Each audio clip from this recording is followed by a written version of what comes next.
नमस्कार। हम आज आपके साथ शेयर करेंगे एक रोचक कहानी जिसके पात्र हैं शहीद आजम भगत सिंह। शहीद आजम भगत सिंह के विषय में यूं ही नहीं कहा जाता, वो देश के खातिर हंसकर फांसी पर झूल गए, अपनी जवानी को वो वतन के नाम भूल गए, मिटा के गुलामी की जंजीरों को मेरे वतन से वो इंकलाब का नया इतिहास लिख गए, वो इंकलाब का नया इतिहास लिख गए।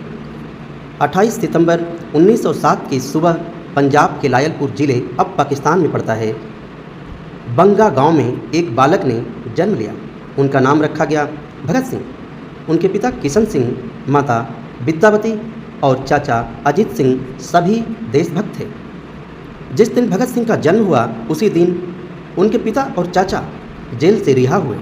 पूरे परिवार ने इसे शुभ संकेत माना। घर का वातावरण देशभक्ति से भरा हुआ था। अंग्रेजों के अत्याचारों की बातें सुनते सुनते छोटे भगत सिंह के मन में भी देश के लिए कुछ करने की आग जलने लगी।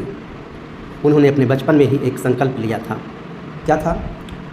एक दिन उनके पिता खेत पर गए। छोटे भगत सिंह भी उनके साथ हो लिए।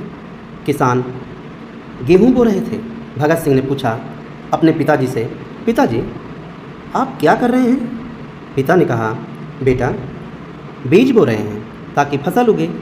भगत सिंह मुस्कराए और बोले, पिताजी अगर खेत में बंदूक बो दें तो क्या बंदूकें उगेगी? फिर हम यूं ही अंग्रेजों को भगा देंगे। पिता ने बेटे की आंखों में देशभक्ति की चमक देखी और समझ गए यह बालक साधारण नहीं है। धीरे धीरे भगत सिंह बड़े हो गए। 13 अप्रैल 1919 को जलियांवाला बाग हत्याकांड ने पूरे देश को झकझोर दिया। अगले ही दिन 12 वर्षीय भगत सिंह पैदल जलियांवाला बाग पहुँचे। उन्होंने वहाँ की खून से सनी मिट्टी अपनी बोतल में भरी और उसे घर लाकर प्रण किया, जब तक भारत आज़ाद नहीं होगा मैं चैन से नहीं बैठूंगा। यह घटना उनके जीवन का सबसे बड़ा मोड़ बन गई। अगर भगत सिंह की पढ़ाई और क्रांतिकारी विचारों के बारे में हम देखें तो भगत सिंह पढ़ाई में तेज थे। उन्हें इतिहास, राजनीति और समाजशास्त्र पढ़ना बहुत पसंद था। वे पुस्तकालयों में घंटों बैठकर क्रांति, स्वतंत्रता और समाजवाद पर किताबें पढ़ा करते थे। उन्होंने नौजवान भारत सभा और पत्रिकाओं के माध्यम से युवाओं में देशभक्ति का संदेश फैलाना शुरू कर दिया। उनका विश्वास था कि आज़ादी केवल हथियारों से नहीं बल्कि जागरूक जनता से भी मिलती है। जब परिवार ने उनकी शादी तय करनी चाहिए तो भगत सिंह ने कहा था, मेरा जीवन भारत माता के लिए समर्पित है। यदि मेरी दुल्हन होगी तो केवल आज़ादी होगी। यह कहकर वे घर छोड़कर क्रांतिकारी संगठन हिंदुस्तान रिपब्लिकन एसोसिएशन से जुड़ गए। हिंदुस्तान रिपब्लिकन एसोसिएशन से वे जुड़ गए और उसके साथ अपने देशभक्ति की अलख को जगाना आरंभ कर दिया। धीरे धीरे सत्र 1928 आता है। सत्र 1928 में लाला लाजपत राय ने साइमन कमीशन के विरोध में प्रदर्शन कर रहे थे। अंग्रेज पुलिस ने निर्ममता से लाठीचार्ज किया। वे गंभीर रूप से घायल हुए और कुछ दिनों बाद उनका निधन हो गया। भगत सिंह ने कहा, लाला जी की मृत्यु का बदला लिया जाएगा। उन्होंने अपने साथियों राजगुरु और सुखदेव के साथ मिलकर एक योजना बनाई। 17 दिसंबर 1928 को उन्होंने पुलिस अधिकारी जॉन सैंडर्स को गोली मार दी, जबकि उनका लक्ष्य पुलिस अधीक्षक स्कॉट था, लेकिन पहचान की भूल के कारण सैंडर्स मारा गया। सैंडर्स की घटना के बाद अंग्रेज पुलिस पूरे देश में उनकी तलाश करने लगी। भगत सिंह ने अपनी पहचान बदलने के लिए बाल और दाढ़ी कटवा दी। यह उनके लिए बहुत कठिन डिसीजन था क्योंकि वे सिख परिवार से थे। फिर भी उन्होंने देश हित को सर्वोपरि रखा।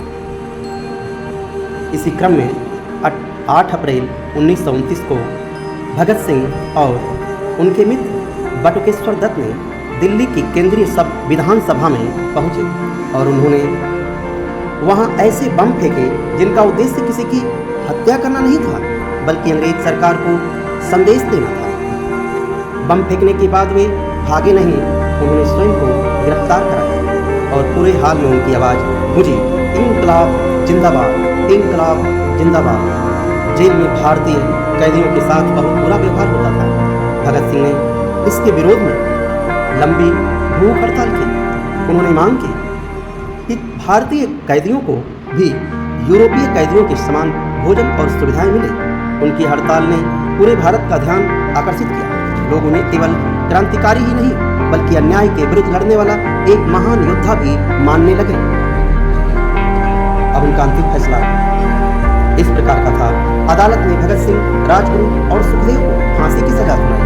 23 मार्च 1931 की शाम तीनों हंसते हुए फांसी की ओर बढ़े। वे देशभक्ति के गीत गा रहे थे।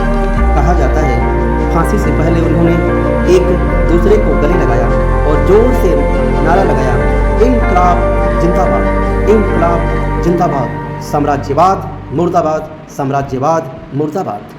कुछ ही क्षणों बाद तीनों अमर हो गए। अंग्रेजी सरकार ने रात में उनके पार्थिव शरीर का गुप्त रूप से अंतिम संस्कार करने का प्रयास किया, लेकिन यह समाचार फैल गया। हजारों लोग वहां पहुंचे और अपने वीर सपूतों को अंतिम श्रद्धांजलि दी। भगत सिंह केवल 23 वर्ष के थे, लेकिन उनके विचार और बलिदान ने पूरे देश में स्वतंत्रता की नई चेतना जगा दी। आज भी जब भारत का युवा देश के लिए कुछ करने का संकल्प लेता है तो उसे भगत सिंह का जीवन प्रेरणा देता है। उनका संदेश आज भी उतना ही जीवंत है। क्रांति की तलवार विचारों की शान से तेज होती है। भगत सिंह का जीवन हमें सिखाता है सच्चा देश प्रेम केवल शब्दों में नहीं, बल्कि साहस, त्याग, ज्ञान और कर्म में दिखाई देता है। इसलिए वे सदैव भारत के अमर क्रांतिकारी और युवाओं के प्रेरणा स्रोत रहेंगे। जय हिंद, जय भारत।